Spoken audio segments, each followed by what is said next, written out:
Alright, calm down. I will get you your reviews of Central Intelligence and Finding Dory in the next couple days. Tonight, we're going to be focusing on the type of animation which is going to be on my top 10 list of the year for sure, and what people need to start striving to achieve in animations.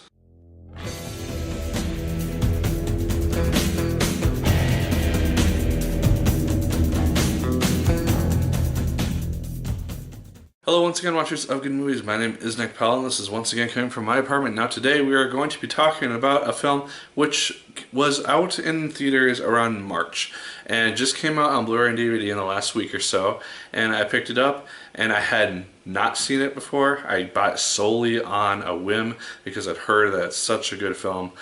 And that is The Boy and the Beast. Now, I myself, I don't watch a ton of anime, especially not a lot of anime movies, and I don't really review that many of them. So I am a little bit naive when it comes to these things, so I didn't really know exactly what I was getting myself into.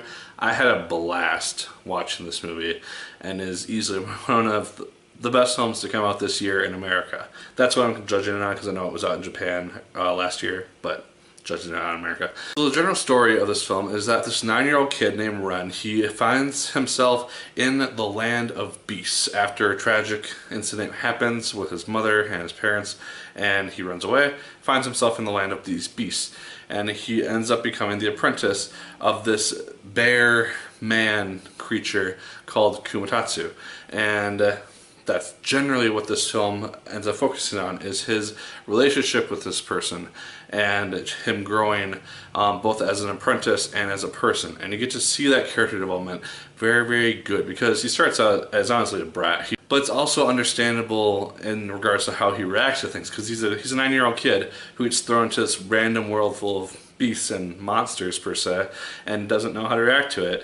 And it's very funny to see their interactions at the beginning of this movie, because they seem very, very cool. And then he eventually just kind of grows to respect his master and begins to learn from him, and becomes a very damn good fighter in his own right. And I like the fact that as the movie goes on, they start to kind of learn from each other, and the line between master and apprentice becomes very, very blurred by the very end of the movie. So the driving force behind this movie is really just Ren and Kumatatsu's relationship with each other.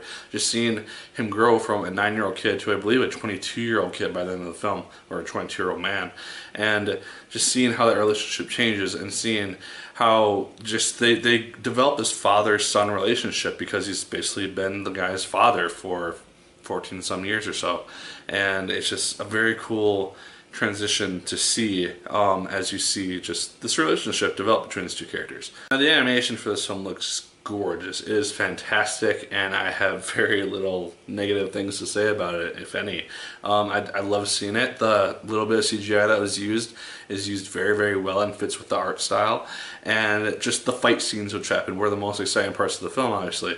And they're just done so, so well, and I just absolutely loved it so much. It was just a very exciting and very fun movie, which really got to me, especially just as they kind of hide the emotional drives of these characters, and you just kind of build it up slowly, and towards the last hour of the movie, all this stuff just comes to the forefront, and you just start to weep for some of these characters sometimes, just in regards to some stuff that happens. The music I also have to mention. Usually I don't really mention music in reviews, but the music in this movie is so well used that it really drives home some really happy scenes, some really saddening scenes, some really action-packed, scary scenes, and it was very well used and very effective in regards to just how it was used and edited into this movie.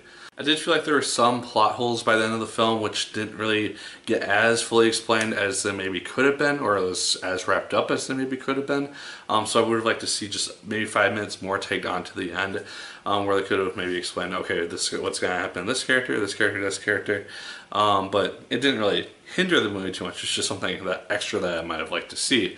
And then with the Blu-ray, it doesn't really have a lot of special features to it. It just kind of has trailers that they had for the original movie, and I would have liked to see like a making of type of thing. I always love watching those with movies that I love, and this one I love, and so I would have liked to see that, and it just wasn't included on the Blu-ray for some reason, and I really would have appreciated that. And then lastly, this film really touches on many different themes throughout the whole 2-hour runtime, but the main one that it seems to focus on is the idea of a darkness, and darkness in within humans, because the way that these beasts fight, they have swords, but they're always sheathed.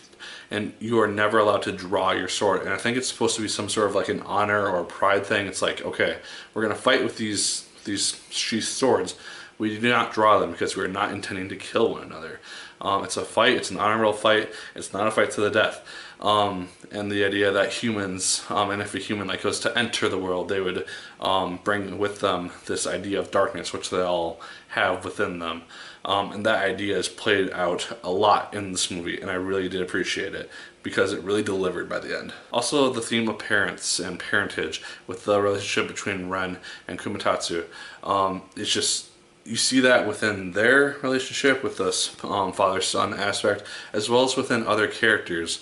And the idea that just because you think that you're raising a child to be one way and hoping for one result, you might get the exact opposite. So it's kind of like a nature versus nurture type of aspect to this movie as well within some characters, and I really did like that. Guys, if you have not seen this movie, I highly recommend picking it up. Right now it's about 30 bucks on Blu-ray, so it's a bit pricey, but it's so damn good.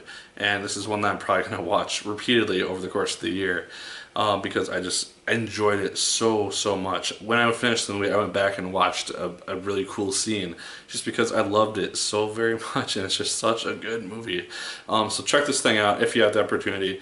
I highly recommend it. This is definitely going to be on my top 10 list of the year. If it is not, call me out on it, please. It's back in December.